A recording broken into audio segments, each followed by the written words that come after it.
뭐요?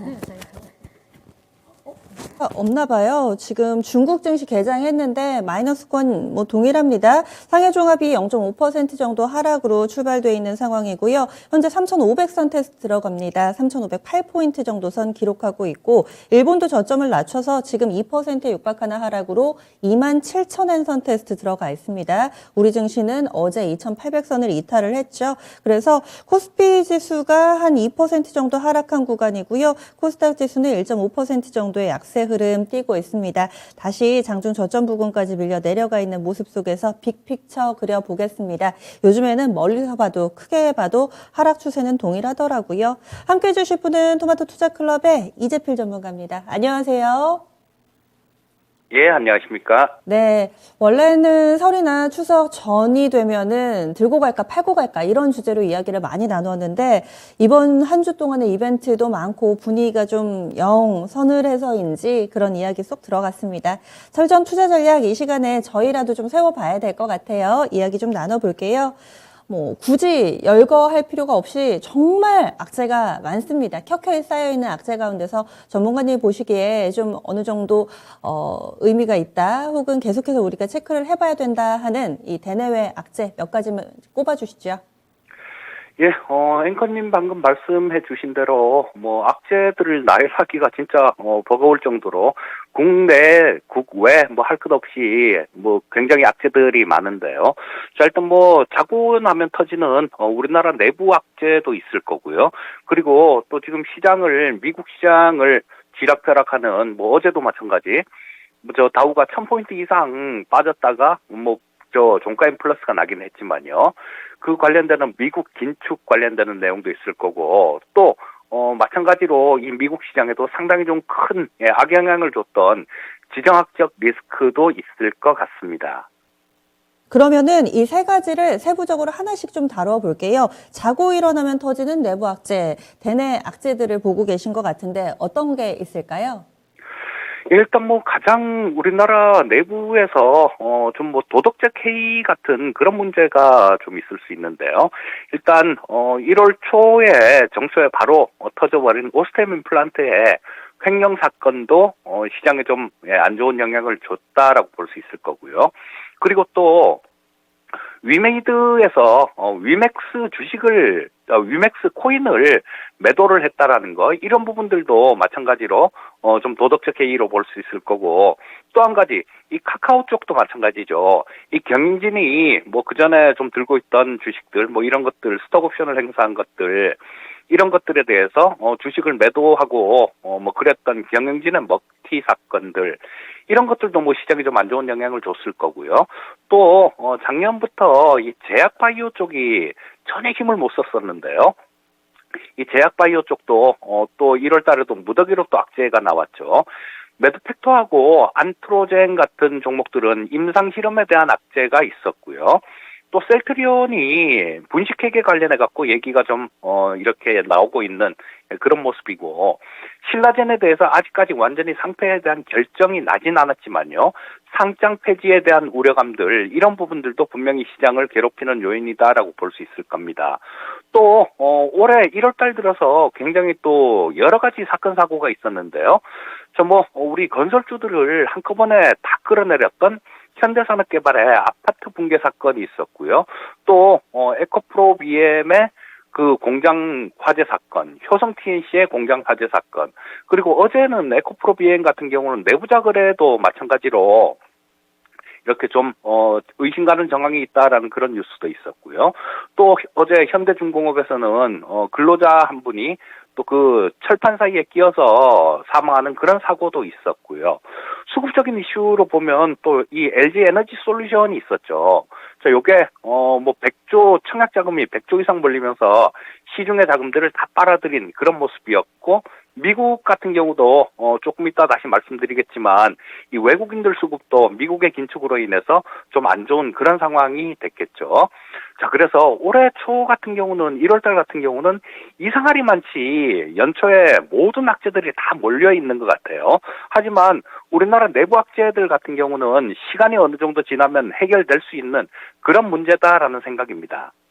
증시에도 빅베스가 있다면 한 해 나올 수 있는 악재가 다 1월에 이렇게 몰아서 나왔던 거였으면 하고 바라봅니다. 나머지 우리에겐 또 11개월이 남아있고 또 내년, 내후년을 바라보면서 이것을 한 번에 좀 털어내고 가는 그런 상황이기를 좀 바라보겠는데요.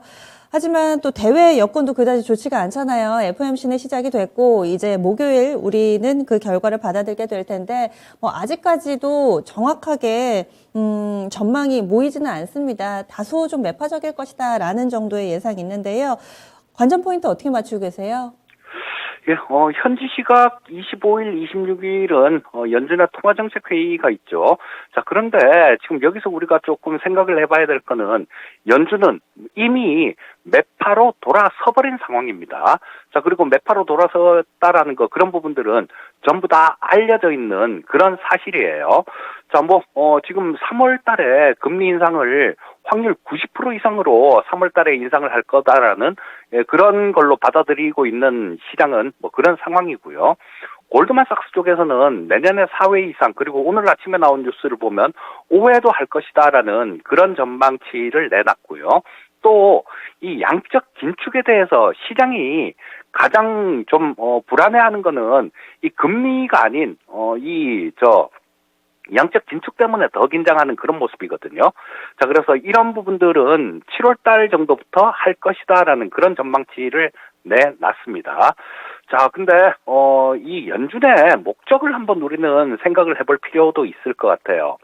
자, 연준의 목적은 시장을 불안하게 만드는 게 아닌 그 인플레이션 억제가 물가 억제가 연준의 가장 큰 목적일 겁니다. 자, 그래서 일단 지금 현재 상태는 갑자기 매파적으로 돌아서도 너무 매파적으로 돌아서 버렸다는 생각인데요. 인플레이를 잡기 위해서 조금 더 매파적인 그런 분위기를 풍기는 거 아닌가 싶은 생각도 듭니다. 자, 어제 장중에 나스닥 같은 경우도 거의 5% 가까이 급락을 했었죠. 자, 근데 이걸 제외하고도 나스닥은 연초보다 한 13% 이상 급락하는 모습을 보였습니다. 자, 근데 과거의 연준의 행적은 이런 모습이 나왔을 때 긴축 우려감들 이런 부분들로 인해서 시장이 단기에 급락을 했을 때 연준은 어느 정도 달래려는 그런 시도를 한 것도 사실입니다. 그래서 이번에도 마찬가지 어떤 형태로든 시장을 조금 달래려는 그런 발언이 좀 나올 가능성도 있다라는 생각입니다. 네. 그럼 FOMC 관전 포인트까지 짚어봤습니다. 러시아 쪽에서의 긴장 국면은 계속해서 이어지고 있습니다. 지금은 어떤 건가요? 예, 이 부분에 대해서는 지난 제가 12월 달부터 조금 짚어드린 바가 있는데요. 네. 자, 지난 주말에 제네바 회담이 아무런 성과가 없이 끝났습니다. 자, 그래서 이 미국은 우크라이나 대사관에 그 대사관 가족들을 철수 명령을 한 상태고요. 또 어제는 영국에서도 마찬가지 영국도 대사관 가족들을 일부를 피신시키는 그런 명령을 내렸습니다. 자, 우크라이나 쪽에서는 시기상조다 이런 얘기를 좀 하고 있는데 이 바이든 대통령은 러시아가 우크라이나로 들어갈 것 같다라는 그런 얘기를 했죠. 자, 근데 이 미국보다는 유럽 쪽이 좀 더 급한 상황일 거예요. 왜냐하면 유럽 국가들은 천연가스의 40% 이상을 러시아에서 들여와서 쓰기 때문에 관을 통해서 들어오죠. 그래서 이들은 직접적인 그런 타격도 있을 수 있습니다. 그래서 오늘 저녁이네요. 파리에서 또 우크라이나하고 독일, 프랑스, 러시아 이렇게 사자 회담이 있습니다. 여기서 어떤 그 결과를 도출해낼 수 있을지는 모르겠는데 일단 이 부분도 관전 포인트다라고 볼 수 있을 거고요. 어떤 그런 소문도 있죠. 시진핑이 푸틴한테 동계올림픽 기간 동안은 좀 침공하지 마라 이렇게 요청했다는 소문도 있는데 이거는 중국 쪽에서는 사실 무근이다 이렇게 반발을 했는데 거기에 대해서는 누구도 알 수 없는 사실이죠. 자, 근데 이 부분이 조금 빨리 해결이 돼야 될 것 같은 게 뭐냐면요. 올림픽이 지나고 난 다음에 그때가 되게 되면 중국도 대만 문제로 조금 대만 쪽에 압박을 가할 수 있는 그런 부분들이 있기 때문에 만약에 이 기관들이 또 저 3월 말이 지나버리면 러시아하고 우크라이나 사이에 그쪽이 늪지로 변해버리기 때문에 좀 침공하기는 어렵습니다. 자, 그렇다면 베이징 올림픽이 끝나고 난다면 그때가 좀 긴장감이 가장 높아지는 시기일 것 같은데, 이 긴장감이 높아지지 않도록 조금 좀 빨리 해결이 됐으면 하는 생각이고요. 하지만 당장의 시간이 약간 좀 남아있는 그런 상태이기 때문에 회담 결과를 조금 지켜보는 게 맞다라는 생각이 듭니다. 무슨 부귀영화를 누리겠다고 이렇게들 싸우는지 오미크론하고 싸우기도 바쁜데 말이죠. 네. 지정학적 리스크는 여전히 이어지고 있습니다. 악재들 쭉 봤습니다. 듣기만 해도 답답해지는데 그렇다면 해결책이 없는지 설 연휴 전에 투자 전략 어떻게 세울까요? 자, 지금 매도하기에는 이미 굉장히 많은 악재가 시장에 반영된 상태입니다. 자, 그리고 우리나라 아까 말씀드렸던 그 내부의 악재들은 설 연휴가 지나면서 조금씩 잊혀질 가능성도 있고요. 그렇게 되면 공포 심리도 좀 줄어들 가능성이 높다라는 생각입니다. 자, 지금까지 주식을 못 팔았다라면 여기서 추격 매도하는 그런 전략은 좋지가 않다라는 생각이 있고요. 이 주식을 팔더라도 지금 현재 상태에서는 아니고 향후에 빠지다 보면 또 반등이 나오는 그런 국면이 있으니까요. 향후에 반등이 나오는 국면을 이용을 해서 현금을 늘리는 전략이 좋겠다라는 생각입니다. 네, 현금을 늘려놓자. 알겠습니다. 그러면 오늘장 빅픽처 그려주세요. 예, 전에도 몇 번 좀 말씀드린 부분들이 있는데요. 지금 올해는 위기 극복 3년 차입니다. 1년 차 때 가장 좋고 2년 차 때는 1년 차 때보다 훨씬 못하고 3년 차 때는 2년 차보다 훨씬 못하다라는 훨씬 어려운 장이다라는 말씀을 드렸는데요. 자, 올해 같은 경우는 좀 이렇게 변동성이 심하고 출렁출렁하는 그런 시장이 나타날 가능성이 굉장히 많아요. 즉, 지난주에 말씀드렸듯이 올해는 작년보다 힘든 장일 가능성이 되게 많습니다. 하지만 이게 일방적으로 그때 2000년대 초 이럴 때처럼 일방적으로 폭락하는 그런 폭락장은 아니고 빠졌다가 반등 나왔다가 이런 모습이 나오면서 투자자를 고생시킬 것 같으니까요. 거기에 초점을 맞춰서 조금 현명하게 대응해야 되는 장이다. 이렇게 말씀드리고 싶습니다. 네, 알겠습니다. 오늘 말씀 고맙습니다. 예, 감사합니다. 네.